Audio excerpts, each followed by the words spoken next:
contact. Horus was quiet today. This had Luna worried. Every day after her sparring session with the night guard she had met with him to practice using her powers again, but now she could find no trace of the Primarch. She tried every divining method she knew, even the ones that Horus had taught her, but to no avail. Had she been younger and less sure of herself, she might have panicked, but she knew Horus' strength. Even if he encountered something dangerous in the warp, he would be more than capable of holding it off, she hoped. Horus will return to me, she thought, opening her eyes and rising out of her meditative position. As she cleared her mind, in order to allow some of the residual warp energy to fade, she heard a knock at her door. Enter the door opened and in stepped Cadence, the younger Alicorn stopping just past the threshold. When Luna saw her, she frowned slightly. Cadence, right? Yes, Cadence said, giving a small smile. Can we talk? I have already apologized for my outburst the other day. I don't see what dash. No, I mean, can we just talk? No titles or anything. It took Luna a moment to realize just what Cadence was asking. She's trying to make casual conversation. I can do this. Oh. Apologies for being harsh. Please, make yourself comfortable. Luna used her telekinesis to levitate a few cushions over, Cadence nodding her thanks and sitting down. Once the two were seated, there was a stretch of silence before Luna spoke. So. Is there something you wished to know? Well, I just wanted to know how you were adjusting and if there was anything I could do to help. Luna hesitated for a moment, but managed to recover quickly. I appreciate your concern. I have worked to make some kind of connection with the ponies of the Night Guard and... Well, I'm not sure if it's garnering any kind of success. Give it a little time. Cadence smiled. I'm sure things will work out for you. I suppose so. I have seen what happens when one rushes ahead, and it is an experience I do not wish to repeat. There was another pause. I assume you know more about my past. Do you mind telling me about yourself? Oh, of course. Cadence fluffed her wings a little. Well, aside from speaking with Auntie. I mean, Princess Celestia dash. Apologies for interrupting, but why do you refer to her as your aunt? I know she said you were her adopted niece, but I am still confused to the arrangement. Luna raised an eyebrow. Does that make you my daughter? What? No. Cadence's face flushed red. I've just spent so much time around her, training and learning, that she's more like family than a teacher. Ah, that makes sense. Yet another pause. What does that make me then? Well, since you are Celestia's sister, I guess that makes you my aunt as well. I think. Cadence looked away for a moment. This is actually a lot more confusing than I thought it would be. I have visited the ruins of Xiancha's labyrinth, believe me when I say that there is little that is as confusing as that place. Cadence chuckled. But you seem like a fine mare. I would be happy to claim you as my niece. Thank you. Now, please continue. You said that my sister has been training you. Ever since I was a foal. Cadence fluffed her wings a little. At first it was just basic magic skills, but as I grew older she began teaching me about other things, the warp, how to shield my mind, different tactics and strategies, that sort of thing. No offense, but you do not strike me as a military leader. Luna raised her eyebrow again. What sort of tactics did my sister teach you? All of them. Cadence gave a small smile. I may not look it, but I am well trained in most forms of combat, even some that won't exist for some time. I see. Which legion do you command? I don't command any legion. There was a pause as Luna mulled this over. She knew the position of the legions as Equestria's shield, but that was 1,000 years ago. Perhaps some things had changed since then. I suppose that is something we shall have to discuss at another time. But enough on matters of the military. Tell me more about yourself. Well, I sat Princess Celestia's personal student for a few years. I think you met her. Twilight Sparkle. The purple unicorn with the dragon assistant? Yes, I have met her. The memory of one Dawn Sparkle came to mind, but Luna suppressed that memory before continuing. She is close to you, yes. Oh yes. She's the greatest little filly I've ever known. She's a bit obsessive at times, but she's a sweet pony and a wonderful student. And, another pause, with Cadence looking away from Luna. Her brother's pretty nice, too. You are attracted to him, are you not? Luna asked, causing Cadence to panic a little. I never said anything dash. I am several millennia old, dear Cadence, I may not have much experience with romance, but I do know enough to see when one pony is in love with another. Cadence blushed, but said nothing as Luna continued. As you said you had military experience, I will try to explain this to you as a commander. You have an opportunity presented before you, and you must seize that opportunity before it has the chance to slip away from you, else you will be lost and unable to recover any ground. If you know this colt likes you, then tell him of your affections, and if you already have, then do not lose momentum and make sure that he is committed to you. Well, he is, it's just that I think he's a little hesitant. Then make him realize that his hesitation is wearing on you. I know that it might seem like I am trying to pressure you into something you might like to take a bit slower, but if you take it too slow then you have a chance of losing this colt. You really think so? I may not know much about love, but I do believe that you must take initiative. There was a pause before Cadence smiled. Thank you for your advice, Luna. I am always available to deliver it. Cadence nodded and stood, heading towards the door. Oh, Cadence. Yes. If you don't mind, I would like to speak to you again sometime soon, if you are willing. I'd be more than happy to. Cadence gave a small nod and exited. Once she was gone, Luna closed her eyes, reaching out into the warp in search of Horace once more. Horace, are you there? No answer. Horace, I'm worried. I know time has no meaning in the immaterium, but you have never been silent for this long. Is there something wrong? More than you can imagine. An image of Horace formed in Luna's mind. His armor was rent in several places, blood splattered across his clawed gauntlet. He himself seemed all right, but his face looked weary. We have a problem. In a field just south of the Griffin King's palace, a pony waited. His coat was a dark grey, and his face was scarred from many decades of trials. His armor was a mix of black and gold, chipped from use but still as strong as the day he had donned it during the beginning of Equestria's crusades. The left shoulder of his armor was adorned by a winged skull, the mark of the shadow bolts, while his chest piece and right shoulder were marked by an 8-pointed star, the mark of chaos. As the moon rose over the Griffin Kingdom, Scorpan waited. You are early, Shadowbolt, a voice growled from the shadows. Scorpan looked out of the corner of his eye and saw the Drakeguard Lord step into the clearing. The Earth Pony was a giant compared to the Shadowbolt, his face concealed behind a blood-stained visor. 2 spikes were mounted on the Drakeguard's shoulders, several skulls of ponies, diamond dogs, and minotaurs impaled upon them. I did not realize that punctuality was a sin, Lord Talonhoof. Scorpan replied, not even bothering to turn and face his master. I would have thought that one of us should arrive early, just in case our contacts decided to test our dedication. Do not speak of sins, fool. I know my path, and I shall reap that which is mine with or without your assistance. And if these weaklings consider my devotion at fault, I shall make sure that they die screaming. I have no doubt that you will be given the chance, but now is not the time to speak of such matters. Our contacts are here. The 2 ponies looked to the other end of the clearing as a collection of griffins stepped forward. Their armor bore only a few markings, but Scorpan was able to identify the leader of the group, a grey feathered griffin with black-tipped wings and a false foreleg. You are the ones that said you would assist us in our cause, the griffin asked. Indeed, the Drakeguard Lord said, taking a step forward.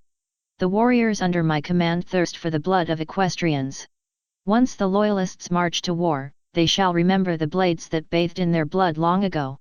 Let's not be too hasty, my friends, Scorpan said, stepping to be between the griffin and Talonhoof.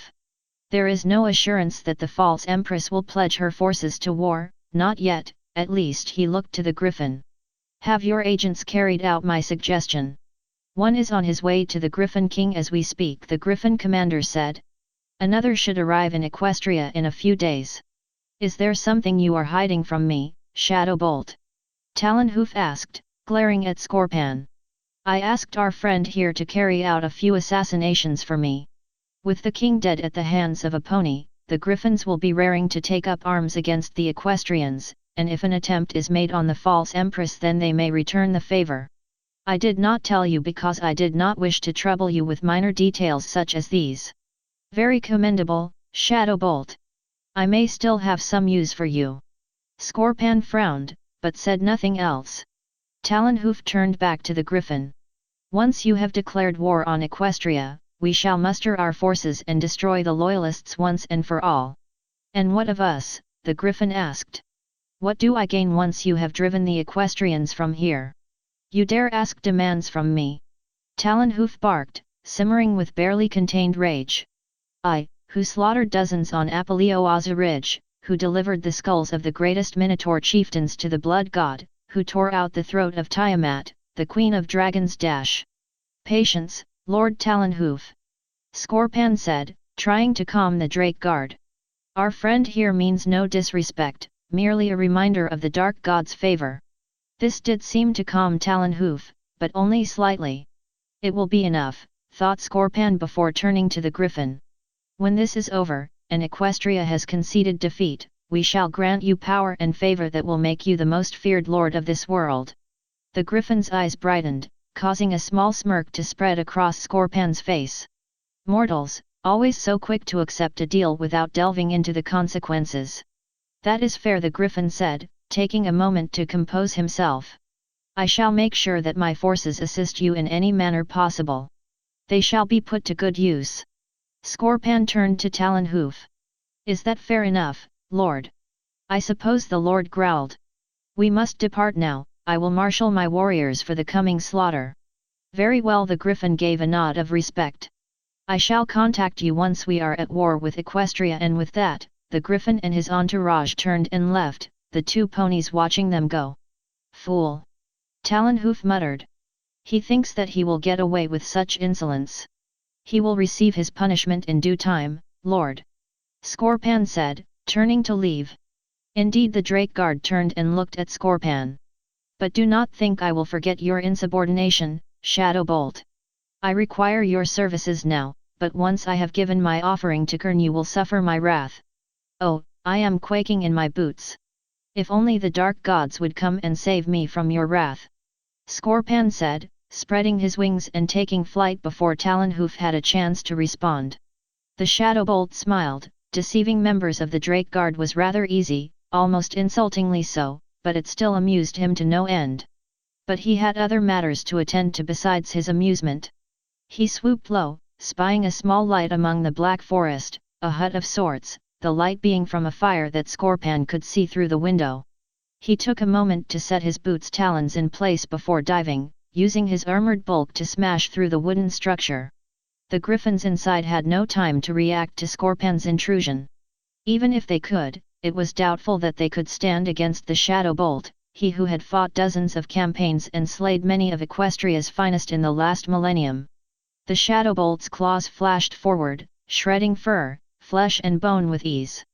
Scorpan smiled as the screams of the dying reached his ears, although he was careful to keep a rein on his bloodlust. "Why?" the last griffin asked as Scorpan advanced on her. "Why are you doing this? We did nothing wrong." "I realize that," Scorpan said, raising his claws once again. "I apologize for the intrusion, but the spell I plan to cast requires blood sacrifice, and yours will do nicely." Before the griffin had a chance to respond, Scorpan plunged his claws into the griffin's stomach, twisting them around to make sure she would die. "Do not despair, child.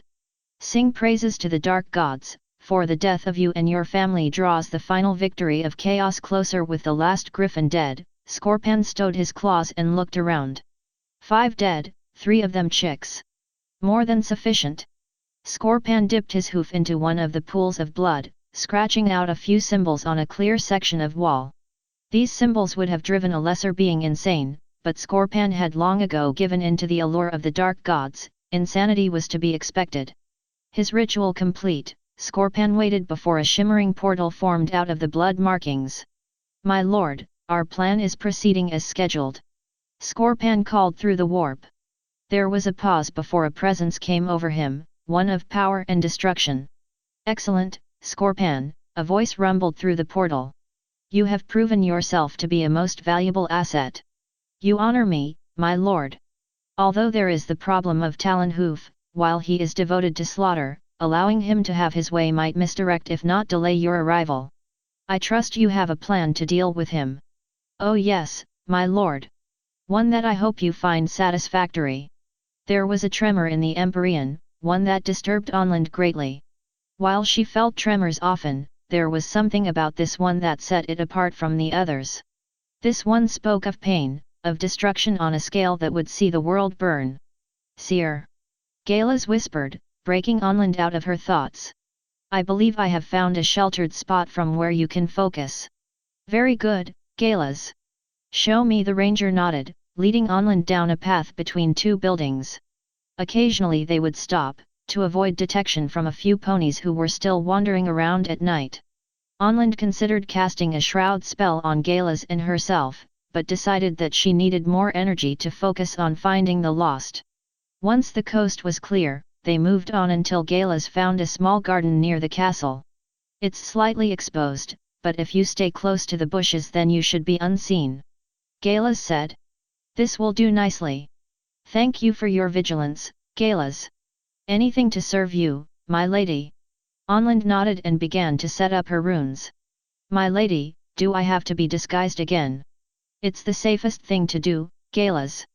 Once we leave Equestria, you and I will no longer have to worry about remaining unseen. But, could you disguise me as something other than a pony? I know it's demeaning, but it's the best disguise for a land like Equestria. Galas opened his mouth to say something, but stopped and merely sighed. Whatever you feel is best, seer. Onland nodded and focused her magic, surrounding Galas in a shroud before leaving the image of a brown earth pony with an hourglass cutie mark standing where the ranger had been. Now stand guard. This should only take a few minutes. Do you think that the force commander likes the princess? Midnight Glimmer asked Echo as the two patrolled the southern quarter of the palace. If her eyes worked properly, Echo would have rolled them, but she had to settle with merely flattening them against her head. Romantically, no, the force commander's not stupid enough to approach a princess with those kinds of feelings. Besides, it's not like he'd be able to act on it in any way. What do you mean? When you're made Justicar, they forcibly remove your sex drive, so your only devotion is to serving Equestria. Echo could not see her, but she could hear Midnight Glimmer's heart rate pick up, indicating a mix of surprise and fear. Why you re-joking? Yeah, they just castrate you instead. Echo grinned. It stings for the first few weeks, but you'll get used to it eventually. Midnight Glimmer gave a whimper, causing Echo to chuckle. I'm just teasing you. Well, it wasn't very funny. Watching you freak out was amusing. But anyway, what I want to say is that you should focus less on romantic relationships and more on doing your job. I mean, what would happen if we just sat around all day bickering about who was in love with who? Midnight Glimmer did not say anything, and the two bat ponies continued walking in silence. As they headed down another street, Echo could sense that the acolyte was calming down a bit, possibly to the point where she would start speaking again. Justicar? Midnight Glimmer asked. Why did you join the Night Guard? What else is a blind bat pony supposed to do? Echo responded, rounding another corner. It's not like I have a bunch of suitors lining up to take me out on a date or anything. Can't really do a lot of other things, and I have good hearing, so I didn't really have anywhere else to go. Oh, there was a pause. I always thought it was because you liked fighting. Who told you that? Some of the older acolytes. Echo chuckled. They're not wrong, but that's not the primary reason. I just needed something to do in my life, and the Night Guard seemed like a good idea. Why do you want to know? Well, I just feel like I don't know enough about any pony here. It's rather dash. Hold that thought. Echo rose into the air, making sure the two repeating crossbows strapped to her forelegs were loaded first. She had picked up another heartbeat, one that was too soft to be a normal pony. Slowly she approached the sound, mentally preparing herself for anything. Acolyte, what do you see? Can't you hear whatever it is? Midnight Glimmer asked. Only to some extent. What do you see? There was a pause, with Midnight Glimmer moving forward towards the source of the disturbance. It's just a civilian. An earth pony by the looks of it. No, it's not. Echo brushed past Midnight Glimmer, crossbows raised. You there? Who, me? The pony asked, confused. Have I done something wrong? Possibly. What are you, and why are you here? Just a car, it's just an earth pony. Midnight Glimmer began, but Echo cut her off. No, he's not. His heartbeat is wrong, and the way sound echoes off him doesn't fit any pony I know. But he looks like an earth pony. It's an illusion, Acolyte. Echo raised her hooves, aiming at the target's head. Identify yourself, or I will shoot. Stupid equestrians, the pony said, Echo noticing a significant drop in his voice. Always barging in where no one wants them. The creature leapt away, and Echo was able to get a good image of just what it was. It was taller than a pony, and lightly built with slender legs and a longer neck. He was dressed in loose robes and some kind of lightweight armor, and Echo could detect a long, slender weapon that he was now bringing to bear on her and Midnight Glimmer. Echo dove and tackled the young acolyte just as the creature fired, a hot beam of some unknown material slamming into the ground where Midnight Glimmer had been standing. Seeing that his shot had missed, the creature sped away, ignoring the 2 crossbow bolts Echo fired after him. Acolyte, go get the Force Commander and any pony else you can find. I'll stay on this thing's trail. Yes, ma'am. Echo reloaded her crossbows and took off after the target, swooping between building after building in her pursuit. The creature was fast and incredibly nimble, taking corners and leaps that would cause most ponies to crash or injure themselves. Occasionally he would turn and fire at Echo, each shot coming dangerously close to hitting the Justicar. Echo would reply in turn, hoping that the right firing angles and enough bolts would catch the target off guard and bring him down, but the creature dodged each shot she fired with ease.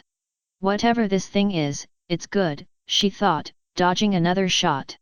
Really good. Onland cursed her misfortune. She had been so close to completing her task and getting out of this god's-forsaken city, and then Galas was spotted by 2 guards and was now being chased across the city.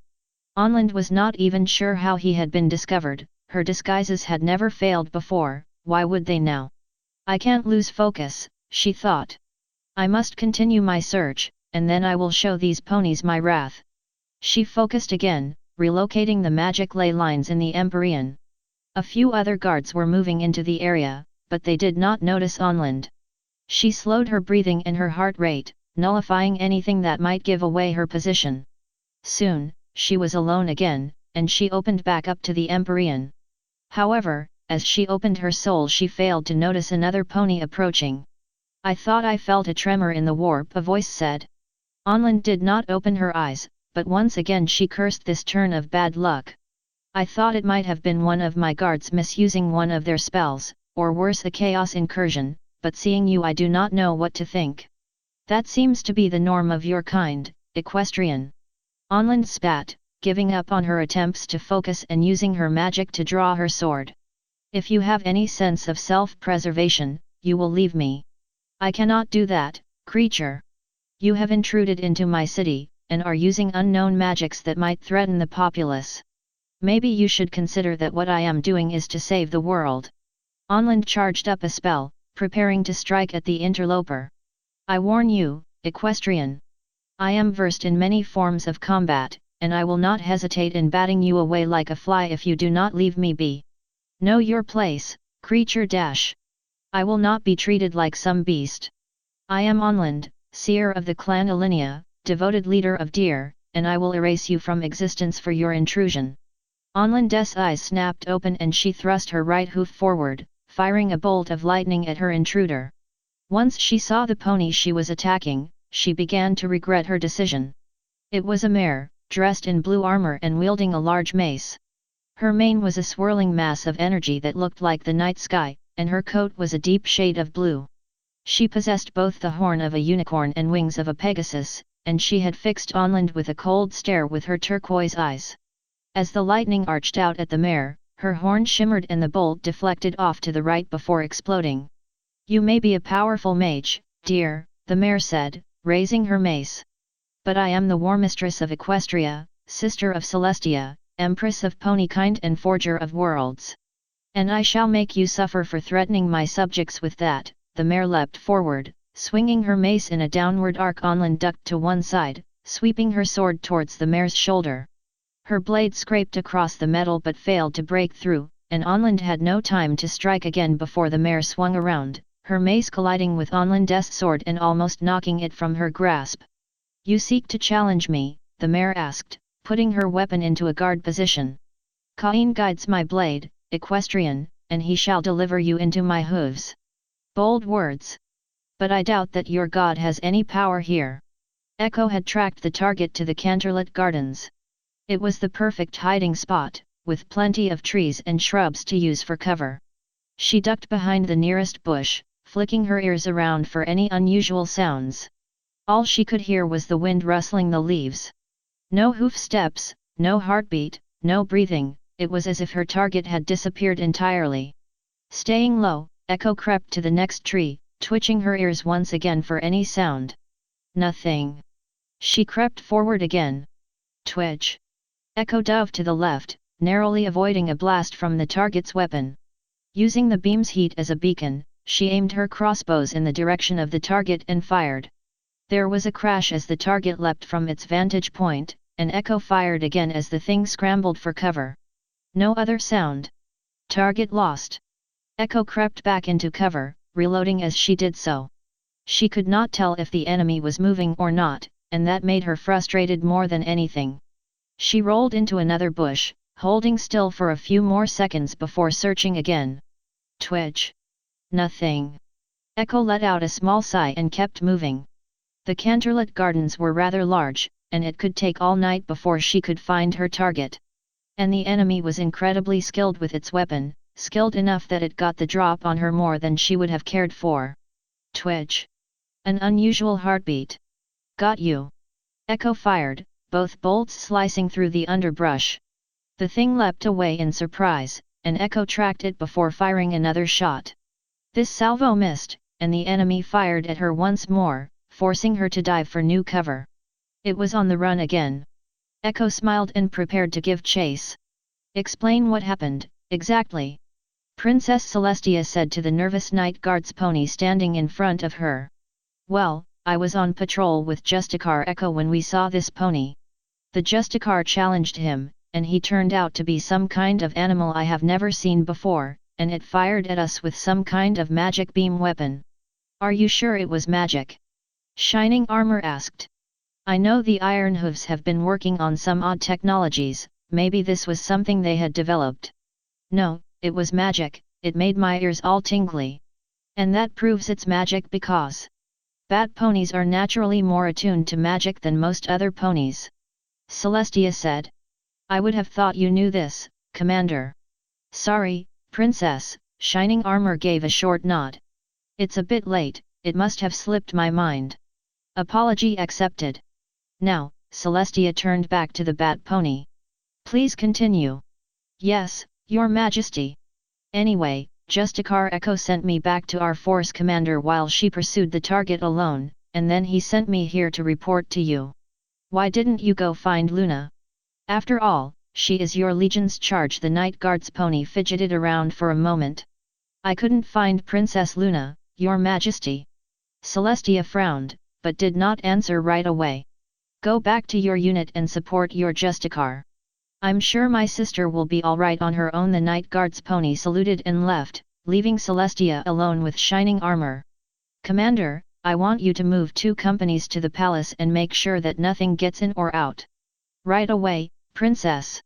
Shining Armor saluted and left, Celestia turning towards her throne as he departed. She made a quick look into the immaterium, hoping to find some explanation for what was going on. Twitch. It took 1 second for Celestia to summon her sword. By then, her assailant had begun his leap from his hiding spot. 2 seconds, and Celestia was spinning around to face her attacker. 3, and the power field built into the sword had activated, energy running down the length of the blade. The would-be assassin was already about a quarter way to Celestia, a knife covered in some kind of poison clutched in his talons. 4, Celestia sidestepped her attacker and brought her sword down. 5, the sword passed clean through the attacker's right wing and foreleg, both limbs dropping to the ground and unbalancing the griffin. As the griffin crashed to the ground, Celestia turned and pinned her attacker with a hoof, pointing her sword at the griffin's eyes. "If you know what's good for you, you will surrender to me and avoid any more needless conflict." The griffin said nothing, but Celestia could tell that he was willing to surrender by the look on his face. "Perhaps this is all the information I need." Luna deflected another blast from her foe, leaping forward and pulverizing a wall with an errant strike. The deer seer was fast, but Luna was still able to keep up with her. She had not tried any combat spells to avoid as much collateral damage as possible, but she had still left a noticeable trail of destruction while pursuing her target. "I can fix that later, that might help me connect with the populace."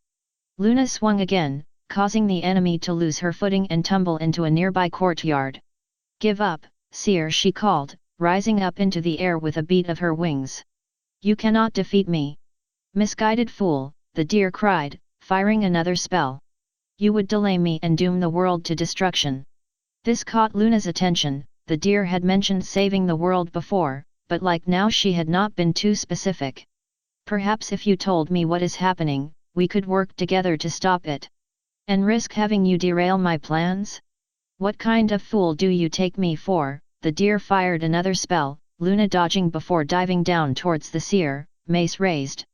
The deer stepped back, her own weapon raised, and there was a loud crash as the two combatants collided, Luna's power and the deer's magic forcing the other back. Luna tried to fortify herself with her powers, but this caused her to tumble forward, her armor digging a massive furrow in the ground. As she pulled herself up, ready to face her opponent, she saw that the deer was gone. The air around her tingled with magical residue, hinting at a teleportation spell of sorts. Luna reached out with her own magic, trying to locate the seer, but she found nothing.